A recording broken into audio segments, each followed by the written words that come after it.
নমস্কার।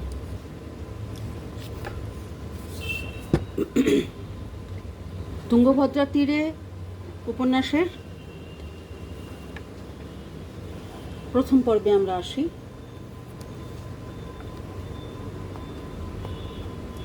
কৃষ্ণা ও তুঙ্গভদ্রার সঙ্গম স্থল হইতে ক্রোশেক দূর ভাটির দিকে তিনটি বড় নৌকা পালের ভরে উজানে চলিয়াছে। তাহারা বিজয়নগর যাইতেছে। সঙ্গম পার হইয়া বাম দিকে তুঙ্গভদ্রায় প্রবেশ করিবে। বিজয়নগর পৌঁছিতে তাহাদের এখনও কয়েকদিন বিলম্ব আছে। সঙ্গম হইতে বিজয়নগরের দূরত্ব প্রায় ৭০ ক্রোশ। বৈশাখ মাসের অপরাহ্ন, ১৩৫২ শকাব্দ সবেমাত্র আরম্ভ হইয়াছে। তিনটি নৌকা আগে পিছে চলিয়াছে। প্রথম নৌকাটি আয়তনে বিশাল, সমুদ্রগামী, বহিত্র। দ্বিতীয়টি অপেক্ষাকৃত ক্ষুদ্র হইলেও রণতরীর আকারে গঠিত, সংকীর্ণ ও দ্রুতগামী। তাহাতে ৫০ জন যোদ্ধা স্বচ্ছন্দে থাকিতে পারে। তৃতীয় নৌকাটি ভারবাহী ভর, তাহার গতি মন্থর। তাই তাহার সহিত তাল রাখিয়া অন্য বহিত্র দুটিও মন্থর গতিতে চলিয়াছে। নৌকা তিনটি বহুদূর হইতে আসিতেছে। পূর্ব সমুদ্র তীরে কলিঙ্গ দেশের প্রধান বন্দর কলিঙ্গপত্তন, সেখান হইতে ৩ মাস পূর্বে তাহাদের যাত্রা শুরু হইয়াছিল। এতদিনে তাহাদের যাত্রা শেষ হইয়া আসিতেছে।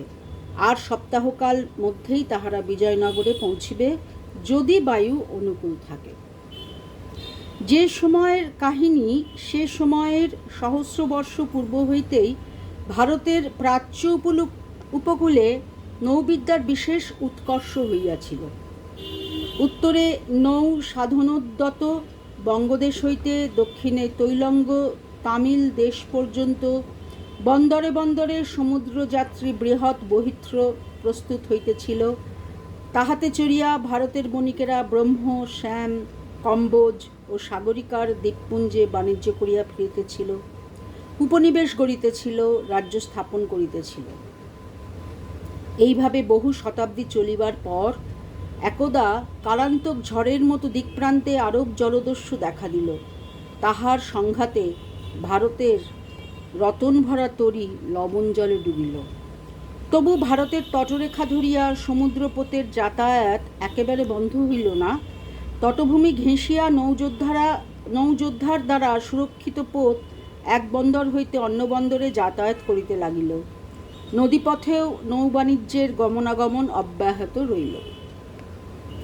নৌকা তিনটির মধ্যে সর্বাগ্রগামী নৌকাটির প্রধান যাত্রী কলিঙ্গ দেশের রাজকন্যা কুমারিকা ভট্টারিকা বিদ্যুন্মালা।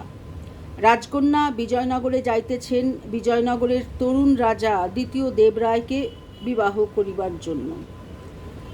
প্রথম নৌকাটি ময়ূরপঙ্খী, তাহার বহিরঙ্গ ময়ূরের ন্যায় গাঢ় নীল ও সবুজ রঙে চিত্রিত, পালেও নীল সবুজের বিচিত্র চিত্রণ। দ্বিতীয় নৌকাটি মকরমুখী, তাহার দেহে বর্ণবৈচিত্র্য নাই, ধূসর বর্ণের নৌকা। তাহার ভিতরে আছে ৩০ জন নৌযোদ্ধা, তাহারা এই নৌবহরের রক্ষী। এতদ্ব্যতীত নৌকায় আছে পাচক, সুপকার, নাপিত ও নানা শ্রেণীর ভৃত্য। সর্বপশ্চাৎবর্তী বিবিধ তৈজস, আবশ্যক বস্তু ও খাদ্য সম্ভারে পূর্ণ।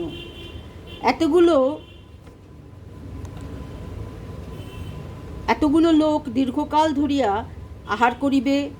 চাল, ডাল, ঘৃত, তৈল, গম, তিল, গুড়, শর্করা, লবণ, হরিদ্রা, কাশমর্দ প্রভৃতি প্রচুর পরিমাণে সঙ্গে চলিয়াছে।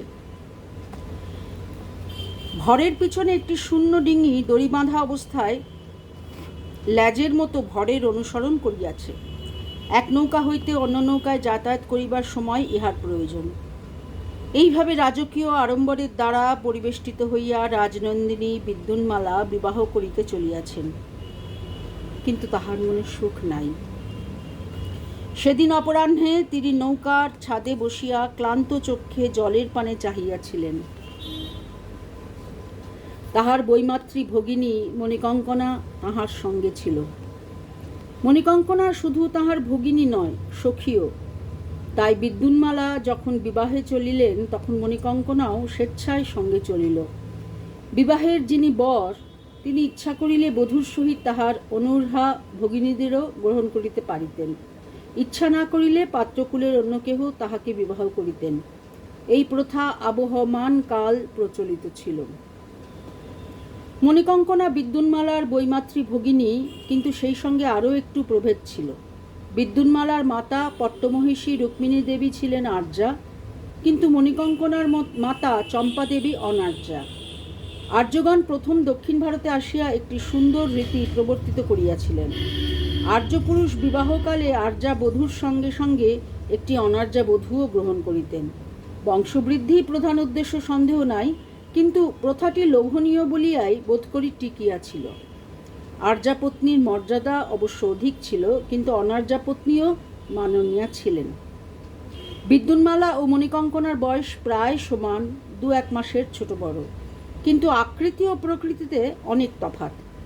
18 বছর বয়সের বিদ্যুন্মালার আকৃতির বর্ণনা করিতে হইলে প্রাচীন উপমার স্মরণ লইতে হয়।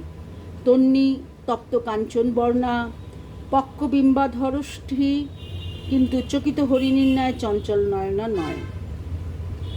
নিবিড় কালো চোখ দুটি শান্ত অপ্রগল্ভ, সর্বাঙ্গের উচ্ছ্বলিত যৌবন যেন চোখ দুটিতে আসিয়া স্থির নিস্তরঙ্গ হইয়া গিয়াছে।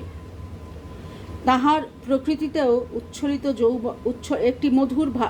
প্রকৃতিতেও একটি মধুর ভাবমন্থর গভীরতা আছে, যাহা সহজে বিচলিত হয় না। অন্তঃসলীলা প্রকৃতি, বাহির হইতে অন্তরের পরিচয় অল্পই পাওয়া যায়। মণিকঙ্কনা ঠিক ইহার বিপরীত। সে তন্নী নয়, দীর্ঘাঙ্গী নয়। তাহার সুবলিত দৃঢ় বিনদ্ধ দেহটি যেন যৌবনের উদ্বেল উচ্ছ্বাস ধরিয়া রাখিতে পারিতেছে না। চঞ্চল চক্ষু দুটি খঞ্জন পাখির মতো সঞ্চরণশীল, অধর নবকিশলয়ের ন্যায় রক্তিম। দেহের বর্ণ বিদ্যুন্মালার ন্যায় উজ্জ্বল গৌর নয়, একটু চাপা, যেন সোনার কলসে কচি দুর্বাঘাসের ছায়া পড়িয়াছে, কিন্তু দেখিতে বড় সুন্দর। তাহার প্রকৃতিও বড় মিষ্ট, মোটেই অন্তর্মুখী নয়। বাহিরের পৃথিবী তাহার চিত্ত হরণ করিয়া লইয়াছে। মনে ভাবনা চিন্তা বেশি নাই, কিন্তু সকল কর্মে পটীয়সী।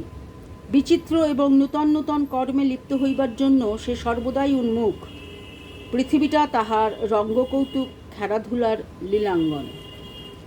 কিন্তু 3 মাস নিরবচ্ছিন্ন নৌকারোহণ করিয়া 2 ভগিনী ক্লান্ত। প্রথম প্রথম সমুদ্রের ভীমকান্ত দৃশ্য তাহাদের মুগ্ধ করিয়াছিল। তারপর নদীর পথে 2 তীরের নিত্য পরিবর্তমান চলচ্ছবি কিছুদিন তাহাদের চিত্ত আকর্ষণ করিয়া রাখিয়াছিল। নদীর কিনারায় কখনো গ্রাম, কখনো শস্যক্ষেত্র, কখনো শিলাবন্ধুর তটপ্রপাত, কোথাও জলের মাঝখানে মকরাকৃতি বালুচর, বালুচরের উপর নানা জাতীয় জলচর পক্ষী, সবই অতি সুন্দর। কিন্তু ক্রমাগত একই দৃশ্যের পুনরাবর্তন দেখিতে দেখিতে আর ভালো লাগে না। নৌকার অল্প পরিসরে সীমাবদ্ধ জীবনযাত্রা অসহ্য মনে হয়। স্থলচর জীবের স্থলাকাঙ্ক্ষা দুর্বার হইয়া ওঠে। সেদিন 2 ভগিনী পালের ছায়ায় গুণবৃক্ষের কাণ্ডে পৃষ্ঠ রাখিয়া পা ছড়াইয়া বসিয়াছিল। ছাদের উপর অন্য কেহ নাই। নৌকার পিছন দিকে হালি একাকী হাল ধরিয়া বসিয়া আছে, তাহাকে ছাদ হইতে দেখা যায় না।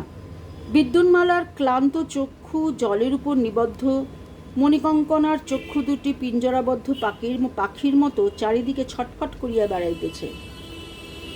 মণিকঙ্কনার মনে অনেক অসন্তোষ জমা হইয়া উঠিয়াছে।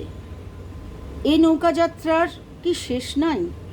আর তো পারা যায় না। সহসা তাহার অধীরতা বাংমূর্তি ধরিয়া বাহির হইয়া আসিল।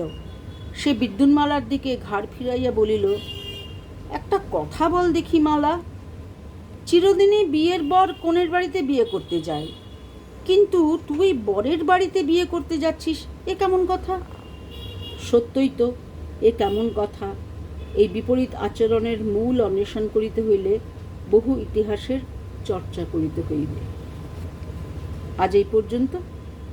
আবার পরের অংশ যত তাড়াতাড়ি সম্ভব হয়।